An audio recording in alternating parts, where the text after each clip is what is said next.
Hello ladies and gentlemen, welcome to the first video of the day. We're going to talk about mob rule mentality. Something that's becoming an even bigger problem than ever before.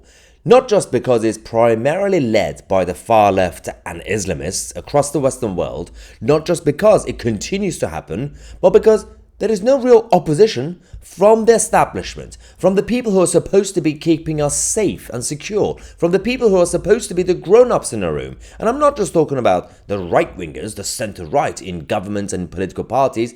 All of them, they all say we are supposed to be keeping a stable society. Really? When we have people on the political left and the intolerant authoritarian left go hand in hand with the Islamists, targeting ordinary people just because they're Christian or Jews, targeting politicians just because they disagree with their comments, targeting any sort of event. For example, in this situation, an event we're supposed to be hosting Jacob Rees-Mogg, an MP that is not necessarily the most dangerous MP, is he? He's one of the most polite MPs we have, and he's conservative, and he happens to be Catholic, but apparently he's dangerous. Let's go to this video. This is in Wales, where Jacob Rees-Mogg has been completely, well, they're chasing him after him, and as usual, this is not the first time something has happened, but they're trying to intimidate him, and it's not just about Jacob Rees-Mogg, it's about everybody else at the event.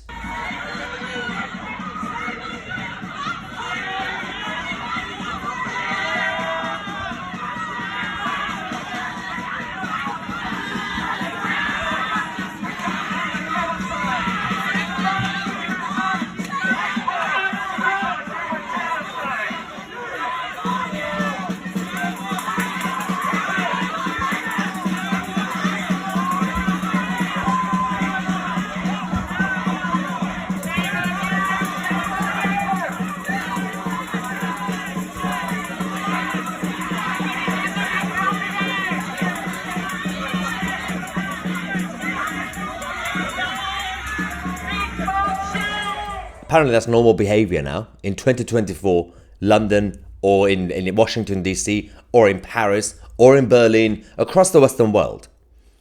Now, the reason that nobody took him seriously, all these so-called student activists over the years, was because they were hiding behind a vague umbrella of student activism. We're just left-wing, we just want international socialism. Now they are literally protesting and intimidating people under the umbrellas and the branding and flags of the Islamic Republic of Iran, of the Chinese Communist Party, of the so-called Palestinian flag. They're literally the enemies of the West. It's not just about good socialist ideas, is it? So, first things first, the protest had been organised by the Welsh Underground Network and Cardiff Communists, two Marxist-Leninist activist groups who said they claimed that Jacob Rees-Mogg was a Zionist. What? Okay, I don't think people actually know the definition of Zionist and Zionism. So primarily, when the movement started, was to create the state of Israel, as it was supposed to. And now it simply means Israeli nationalism. So, you can be a supporter of Zionists, as in you can be a supporter of Israeli nationalism, just like how you should be a supporter of Dutch nationalism, Australian nationalism, American nationalism, America first.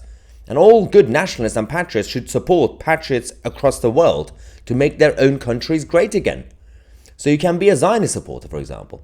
But Jacob Rees-Mogg is non-Israeli. He can't be a Zionist, but they throw it as an insult. Anyway, that aside, one of the students who was also targeted by these Marxists and Leninists said that these far-left anti-democracy bullies stopped my attendance despite me obtaining tickets.